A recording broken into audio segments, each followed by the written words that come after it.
동행할 예정입니다. 이상입니다. 네, 질문 받겠습니다. 네. 네, 대변인님 뉴시스 김경록입니다. 일단 이번 방문 형태가 국빈 방문인지 공식 방문인지 실물 방문인지 여쭙고요. 그리고 어제 또럼석 의장과 대통령께서 정상회담 이후에 성과를 공동으로 발표하셨는데 워싱턴에서도 정상회담 이후에 공동 발표가 있을지 여쭙습니다. 네, 이번에는 공식 실무 방문이라고 보시면 될 듯합니다. 양 정상 간 상호 관심 의제에 대해서 실질적으로 심도 있는 협의를 갖는데 초점을 둔 방문이라고 할 수 있겠고요. 이제 공식 방문과 달리 이제 공식 환영식이 이제 생략이 된다라고 보시면 될 듯합니다. 그리고 아까 두 번째 말씀은 공식적인 어떤 의제 협약식 같은 것들이 있느냐는 말씀이잖아요.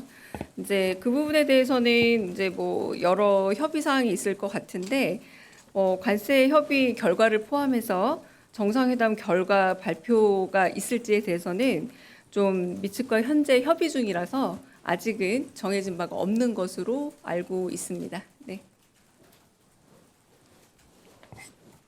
네, 대변인님 채널A 홍지은입니다.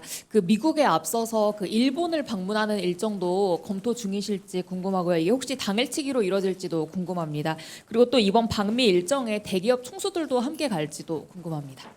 네, 일본과 관련된 일정은 아직 정해지지 않은 걸로 알고 있고요. 그래서 이 부분에 있어서는 일단 정상 통화라던가 그리고 G7 가운데서 이시바 총리와 셔틀 외교라던가 나머지 공감대를 가지고 여러 가능성을 검토하고 있는데 아직은 구체적인 일정이 정해지지 않고 그리고 결정된 바는 없다고 말씀을 드리겠고 그리고 이제 뭐 기업 혹은 뭐 이제 산업 관련된 얘기라고 할 수 있겠는데 뭐 그 부분에 대해서도 아직 정확하게 좀 결정됐다라고 하기는 좀 어렵겠고요. 뭐 그러나 뭐 경제 협력 과정에서 네, 뭐 가능할 수 있겠으나 저희가 아직 정확하게 공식적으로 네, 협의하거나 이런 부분은 없다고 제가 알고 있습니다. 네. 네, 또 다른 질문 있으실까요? 네. 저 TV조선 최민식입니다. 조금 전에 오찬 일정이 있다고 말씀 주신 게 맞나요? 트럼프 대통령과 네, 제가 아까 발표했을 때 예. 정상회담 및 업무 오찬이 있다라고 말씀을 업무 드렸고 오찬은 저희가 알고 있는 오찬이랑은 조금 다른 건가요? 네, 뭐 같은 개념이라고 보시면 될 것 같고요. 이제 아마 이야기를 나누면서 좀 회담과 성격을 같이 하는 그런 개념이 아닐까 싶은데 네, 업무 오찬이라는 좀 외교적인 의미로 저도 받아들였습니다. 그럼 네. 골프 회동이 관심인데 그건 아직 미정이라고 보면 되는 네. 건가요? 아니면 없는 건가요? 다른 여타 일정에 대해서는 아직 정해지지 않았기 때문에 정상회담과 업무 오찬은 결정되어 있고요. 여타 일정들은 조금 더 결정이 되고 그리고 아마 출발 전에 다른 일정들이 결정이 되면 제가 알기로는 좀 안보실장께서 다른 좀 더 브리핑이 예정이 돼서 출발 전에 좀 자세한 일정은 하시지 않을까. 요거는 예측입니다. 확정은 아니고요. 그리고 아까 말씀하신 뭐 투자 사절단 같은 경우는 아까 말씀드린 것처럼 뭐 계획은 아직 없지만 계획이 확정이 되면 그 역시도 긴밀한 소통 이후에 좀 발표하게 되면 하게 될 거다. 지금은 아직 없다. 이렇게 말씀드리겠습니다. 네. 네, 여러분 안녕하십니까. 화요일 오전 프레스룸 라이브 유한솔입니다. 오늘 첫 소식은 조금 전 있었던 용산 대통령실에서의 강유정 대변인의 브리핑이었습니다. 관심을 모았던 이재명 대통령의 취임 첫 한미 정상회담 일정이 잡혔습니다. 취임 80여일 만에 오는 25일에 미국에서 트럼프 대통령과 정상회담을 가질 예정이라고 하는데요.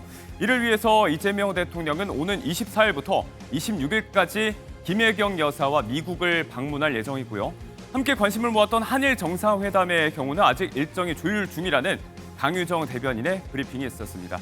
관련한 내용은 잠시 후에 경제라이브에서 조금 더 정리를 해보도록 하겠습니다. 자, 그러면 이제 뉴스라이브로 이어갑니다. 간밤 뉴욕과 오늘 아침 서울을 연결해 볼 텐데요. 미 증시부터 보겠습니다. 3대 주가지수는 모두 약세로 마감했습니다. 먼저 다우지수입니다. 전날보다 200포인트 내려 43,975에 마감했습니다. S&P 500도 16포인트 내려 6,373, 나스닥은 64포인트 하락으로 21,385의 장을 마쳤습니다. 금리 인하가 걸린 잭슨홀 미팅 전 마지막 CPI를 앞둔 경계심이 보였는데요. 특히 트럼프 대통령이 푸틴 대통령과의 회담에 대해서 탐색전이라면서 그 의미를 축소했죠. 이 발언에 주요 지수들이 내림세로 돌아섰습니다. 뉴욕과는 상반된 분위기의 국내 증시 초반 분위기입니다. 코스피 강세 출발해서 전날보다 28포인트 오른 3,235, 3,230선을 회복했습니다. 코스닥 역시 7포인트 오른 819, 저희 최신 수치로 나타내고 있는데요. 기업 실적 등의 영향으로 봐야 할까요? 외인과 기관 매수세가 두드러지는 중입니다. 65%를 향해 가던 이재명 대통령의 지지율이 50%대로 떨어졌습니다. 어제 나온 리얼미터 여론조사 결과에 따르면 대통령 국정 수행 지지도는 60%대를 달리다가 취임 후 최저치 56.5%를 기록했습니다. 부정평가는 6.8%포인트 올라서 38.2%였습니다. 어제 광복절 특별 사면 대상이 확정됐죠. 조국 전 대표 등 사면 추진과 주식 양도세 기준 강화, 이춘석 의원 주식 차명 거래 의혹 등이 중도층과 수도권 등 민심에 영향을 미쳤다는 분석입니다. 자세한 내용은 중앙선거여론조사심의위원회 홈페이지를 참고하시기 바랍니다. 요즘 유통가 분위기를 보면 그야말로 예스 재팬입니다. 의류와 재작년 수입 맥주 1위를 탈환한 맥주의 수입 매출 증가세가 공고하고요. 여기에 뷰티 업계, 인기 캐릭터를 비롯한 문화상품 등 브랜드 볼문 국내 진출 움직임이 두드러지고 있습니다. 노재팬 운동 이후 코로나19 등 더 시급한 문제를 거치면서 소비자들의 우선순위가 바뀌었다는 분석인데요. 엔저로 일본 여행 수요가 꾸준히 는 것도 한 몫을 한 것으로 보입니다. 메타의 CEO 마크 저커버그가 동네 빌런이 됐습니다. 무슨 얘기냐면요.